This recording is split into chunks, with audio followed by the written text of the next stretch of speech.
Hey everyone, it's a gun comparison yet again. Today we'll be looking at the G36. Let's give it a listen.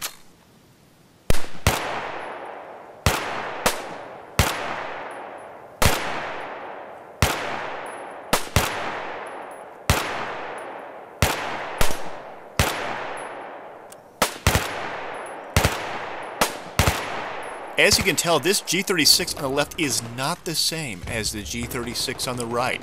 The G36 on the left is a full-length G36 with roughly a 19-inch barrel, whereas the one on the right is a G36C within the game Battlefield 3, of course. There's a few notable differences between the G36C and its longer brother. The G36C has a 9-inch barrel, shortened handguards, and a 4-prong flash hider. It also has a shortened gas piston, spring assembly, and operating rod. Beyond these differences, these two guns use the same upper and lower receiver, folding stock, magazines, and sights.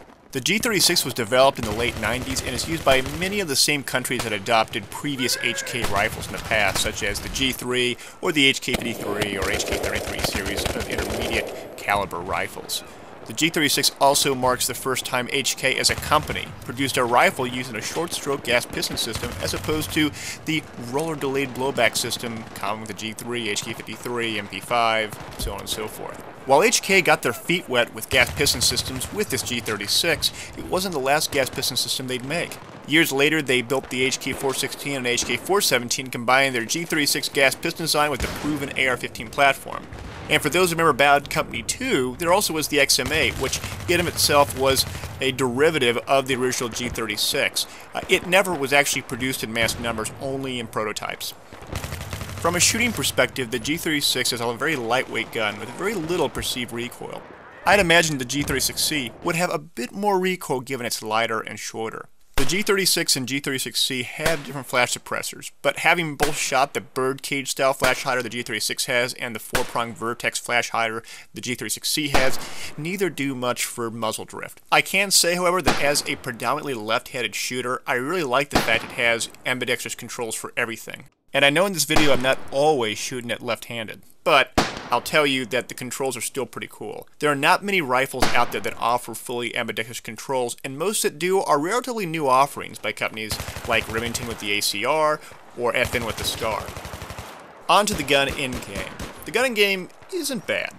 It was nerfed a bit in previous patches, but it's still an overall well-balanced gun in terms of recoil, bullet spread, and reload time. Let's go into the ratings. We have three categories: aesthetics, mechanics, and handling.